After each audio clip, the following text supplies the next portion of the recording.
Hi everybody, welcome back to another episode of the Ben Taylor podcast. This podcast is brought to you by the Superyacht Services Guide, a trusted directory for superyacht services all around the world.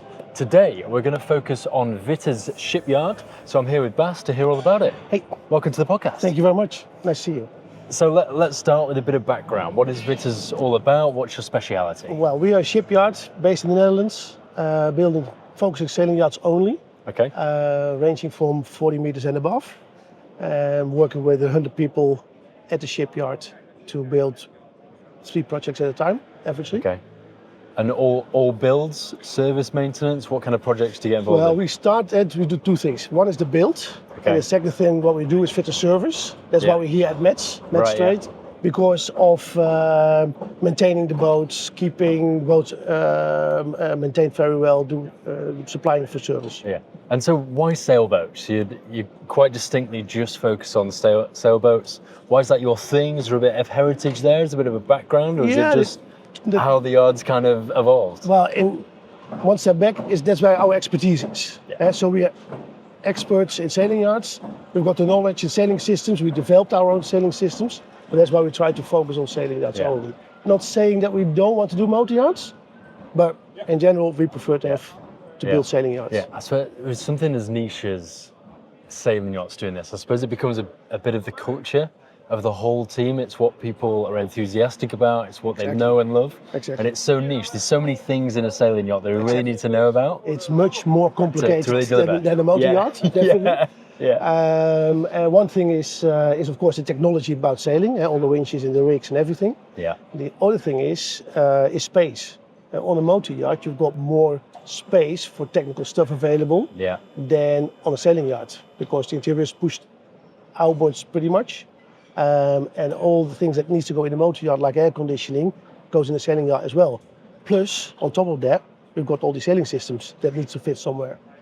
Okay, and I've been told there's a Project Zero. Yeah. What is this all about? What's so special about it? Why are you involved in it? Well, we are building Project Zero, we're going out for launch early next year. Okay. And Project Zero is the first super sailing yard without carrying fossil fuels on board. So there's no combustion engine. It only relies on electricity, battery power, so to say. That makes it complete something never done before. Yeah. And that comes back to the heritage for the shipyard, because we're not afraid to take on jobs which hasn't been done before. Yeah. And how do you do that? So, for example, how are you generating electricity on board? What's the kind of system? What's involved? Well, for Zero, it's what we do is it starts with a big bank battery bank. Yeah. And that bank is topped up by a couple of things: solar panels, and when the boat is sailing, she generates electricity by propellers underwater, and they top up the batteries. Okay, so you got wind power above. Exactly, wind power and solar then actually power. Underneath, it's like a reverse turbine using the propeller. Yeah, but the most important thing on Zero, to make Zero a success, is the energy you don't consume, you don't need to harvest. Okay. So what we've done on Zero is that we've, in fact, every stone we turned to see if there's a possible saving on energy.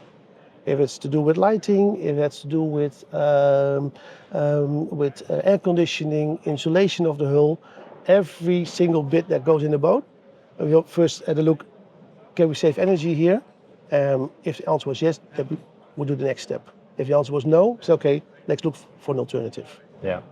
And so what happens? So if you say you don't harvest the energy when you don't need it, does that mean, look, the battery's full and then the propeller will kind of stop being a turbine and reduce that resistance? Or is it the design of everything on board? Exactly, design of everything on board. Right, okay. Because the thing is, you've got limited capacity. Right? Although Zero takes almost 4.5 megawatts on battery capacity, which is already quite a lot. Wow.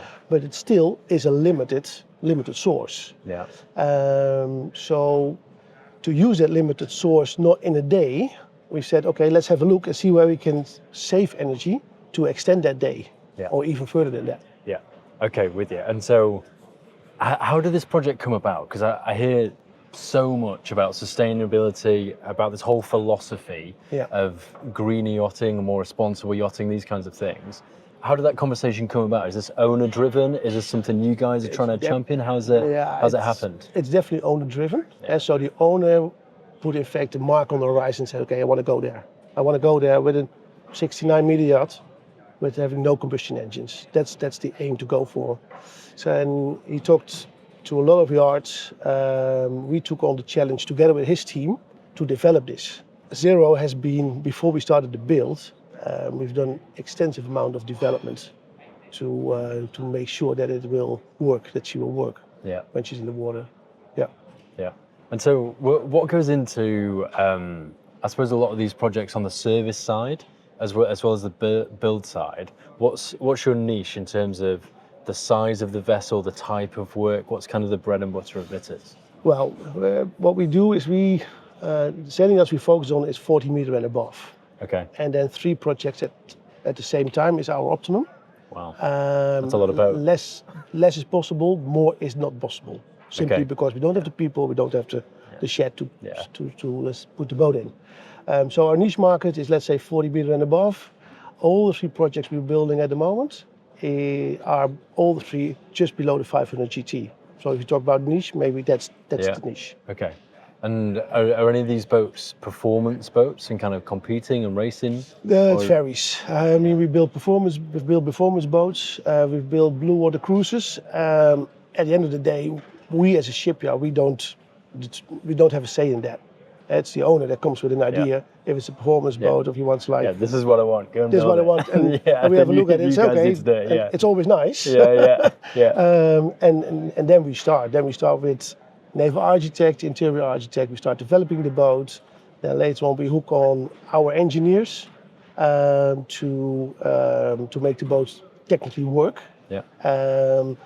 All overseen by a project manager, and then after that period takes about 9 to 12 months, and then we start the actual build.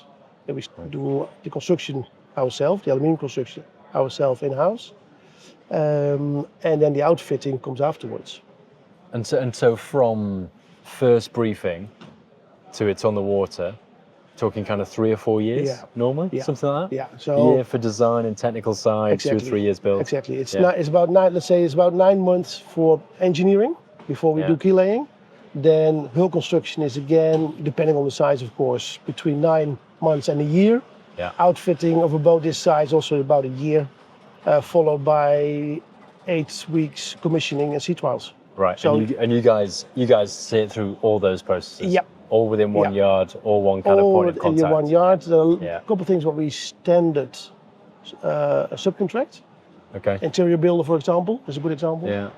Painting is also we subcontract because we don't have the work to have constantly a painter. I was going to say, it's not like a production facility. And the same is for the interior builder. Today we've got an owner with a classic interior, and tomorrow we've got somebody who wants a modern. And so there'll be 2 different outfitters. So rather than supporting all that, you just, when you need it, bring it in, get it done. And so after delivery, how much of the business is kind of service support, and what does that look like? So here's your boat, well done, doesn't it look nice and it works? That's great. What happens next? Hopefully it works. But I mean, we are 35 years in business. 35 boats sailing around, and we're still in contact with them. I wouldn't say on a day-to-day business, but we still have contact with the boats itself, all of them. The whole fleet. That's managed by our service department at the yard in Zwartsluis. And next to that, we have a fitters service based in Palma, because Palma is a big hub for sailing yards. So when the boat comes into Palma, we've got somebody there at the dock waiting the boat. Can step on board, investigate what the needs are, and then take it from there. So you have that close contact. You know the boat literally since day dot, since its build. Absolutely. So you kind of know its history. Exactly. So you're quite well equipped to say, okay, that's gone wrong. This is what's going to be involved. Exactly. And then you have the relationship as well. Exactly. I think I'm speculating here, but I think Mallorca might get really, really busy. Mallorca, Barcelona, that kind of area, and with the race now there as well. Is it America's Cup has just moved there, right? America's Cup moved from Barcelona to Italy. Right, okay, and then Ocean Race. And then ocean races yeah. from New Zealand exactly. into North West. Yeah, exactly. No. So what we see in Palma is a perfect hub because boats coming into Palma late winter, early spring to prep for the summer season in the Med. Yeah. After the summer season, so September, October, they come back in Palma again for preparation for the Caribbean season. Right. So rather than once a year, you actually kind of get twice a year when you see them for a lot of work done and then ready. This is for the boats who do the standard thing, summer Med and winter Caribbean. And there are plenty of our boats that are even further that go do circumnavigation, for example. Right. Yeah. Yeah. And also then we still have service engineers who are able to pack their gear, step in the plane, and go visit the boat. Yeah. Okay, and what does the future look like? So what kind of projects are you now starting to pitch, get involved with? Is there a bit of gravity to certain types of technology or anything like that? Definitely. Yeah. I mean, what we see is, zero is one end of the spectrum, of course. Okay. Fully electric, no combustion engine. Will the next project be that wild?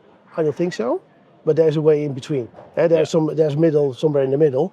That will be the future. I mean, for sure, hybrid power, hybrid propulsion will be the future. What we also will see is more electric winches and sailing gear becoming as a standard instead of hydraulic. Yeah. So yeah, definitely the electrification is a major one. Yeah. And out of curiosity, is the helm station on larger sailing yachts, I suppose becoming electrified just doesn't sound right, but digitized, being a very clean helm? Is that a bit of a trend that's still on the sailing yachts? You still need on the helm stations all these because a lot of moving parts basically for the sails to control the sails. Yeah. But it is getting more, let's say, flush, cleaner, like flat screens with a lot of different like HMI switches absolutely. into it. Yeah. And so, what do you focus on here at Metz? Service. Metz is a trade show. And so as a shipyard, we're not supposed to be here. We're supposed to be here so you're here in a service capacity. And for the service here, So that's what we expect at Metz. So we talk here to captains, owners, reps, designers. That's the people we would like to talk to here. All right, super. Thank you, Bas. Thanks for coming on the podcast. Thank you very much. Thank you very much. Everybody, if you enjoy content like this, make sure you're following here to see plenty more of it. All being well, we'll see you again next time. Bye for now.